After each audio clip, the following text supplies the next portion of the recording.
Всем привет! Сегодня готовлю азу по-татарски. Это блюдо популярно еще с советских времен. Представляет собой тушеный картофель с мясом, овощами, солеными огурчиками, зеленью и чесночком. Список необходимых продуктов вы найдете в описании под видео. В казан с разогретым растительным маслом выкладываю нарезанное мясо. Мясо может быть любым, я сегодня использую баранину. Обжариваю мясо на сильном огне без крышки, помешивая. Затем добавляю лук, нарезанный полукольцами, морковь, нарезанную кружочками, и красный болгарский перец. Я использую замороженный. Обжарим все вместе еще 5-10 минут, помешивая. Затем добавляю соль и черный перец по вкусу. К мясу с овощами добавляю томатную пасту. Я томатную пасту храню в холодильнике в пакетиках порционно. Затем размораживаю, прорезаю отверстия и добавляю томатной пасты столько, сколько нужно. Вливаю 500 мл горячей воды.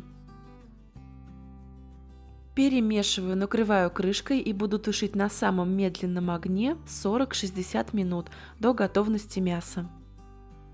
В отдельную сковородку наливаю растительное масло и, как разогреется, добавляю порезанный и промытый картофель.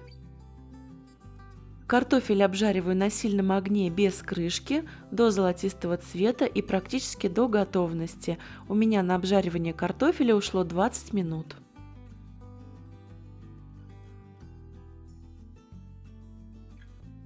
К обжаренному картофелю добавляю готовое мясо в томатном соусе.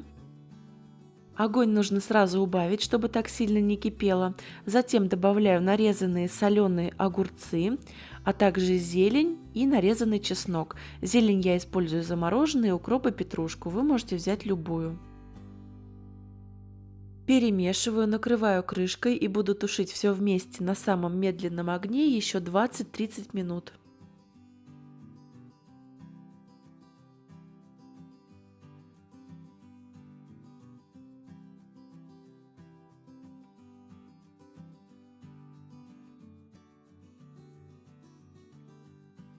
Если вам понравился этот рецепт, ставьте лайки, пишите комментарии, подписывайтесь на мой канал. Не забудьте нажать на колокольчик, чтобы не пропустить новые выпуски. Желаю вам приятного аппетита, готовьте с удовольствием и будьте здоровы. До новых встреч. Пока-пока.